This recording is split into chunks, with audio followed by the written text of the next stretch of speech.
Assalomu alaykum barchaga. Mening ismim Sayfinur va men anchadan beri o'ylab yurgan loyihamning birinchi sonini olishga qaror qildim. Bu loyiham nima haqida? Bu loyiham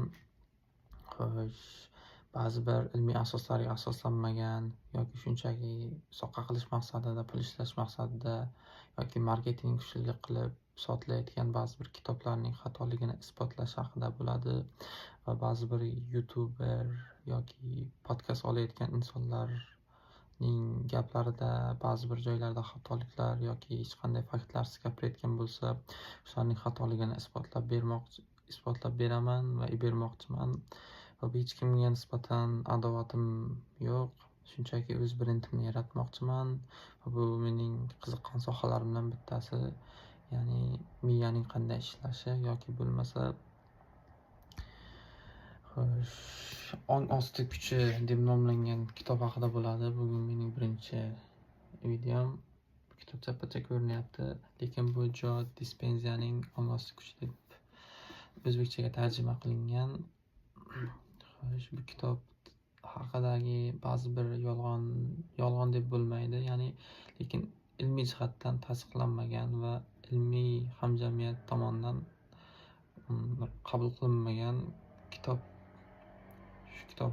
Shu kitobni sotib olganman va ba'zi bir joylarda xatoliklar borligini bilganman va shuni bugun qisqagina videom davomida o'zimning aqlim yetgancha isbotlab beraman. Videoni ko'ring va o'z fikrlaringizni izohda yozing. Xudo xohlasa bugun hayotim davomida kalla qo'yishlarimdagi birinchi ilmiy kitobim.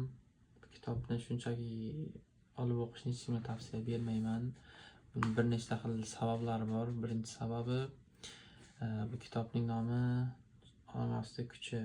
Bu kitobda ong osti kuchiga ta'sir o'tkazib, qanday qilib o'z tanangizni ma'lum bir kasalliklardan qutqarish va o'zingizni shundan keyin yaxshiroq his qilishingiz haqida so'z yuritilgan. Va bu kitob Jo Dispenzaning kitobi. Lekin ko'plab olimlar Jo Dispenza bu kitobni yozayotganda ko'proq ilmiy faktlar va ma'lumotlarga emas, o'zining shaxsiy tajribasi va kuzatuvlariga asoslanib yozganini ta'kidlashgan. Shaxsan o'zim bu kitobni sotib olganimdan keyin izlashtirib ko'rganimda ba'zi bir xatoliklar borligini sezganman. Va bu xatoliklarni o'ylab shaxsan o'zim Davron Turdiyevga savol jo'natganman va shu kitob haqida va u kitobni yozuvchisini yoki shunchaki hazillashgan yoki psix degan edi. Shu sababli bu kitobni o'zim ochib varaqlayman, lekin to'liq o'qib chiqqanim yo'q hozircha.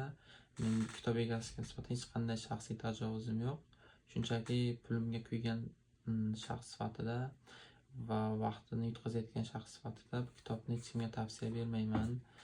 Sizlarda mana bu yerda ko'rishingiz mumkin. Bu yerda miyani qanday ishlashi haqida va miyaning ichiga bo'lingan qanday funksiyalarni o'zining ichiga oladi, o'shalar haqida so'z yuritilgan. Lekin bu kitobni o'qib chiqqaningizdan keyin siz menimcha katta motivatsiya olasiz. Bu motivatsiya uzoqqa cho'zilmaydi, lekin sizning miyangizda xato fikrlar yuzaga kelishi mumkin. Misol uchun miya tuzilishi va miyaning funksiyalari haqida sizda tushunmovchilik bo'lishi mumkin.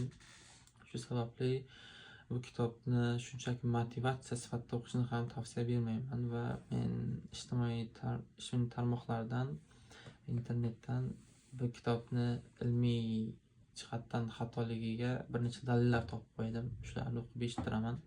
Birinchisi, Dispenza kvant fizikasi, neyronlar va epigenetika kabi ilmiy sohalarga tayanadi.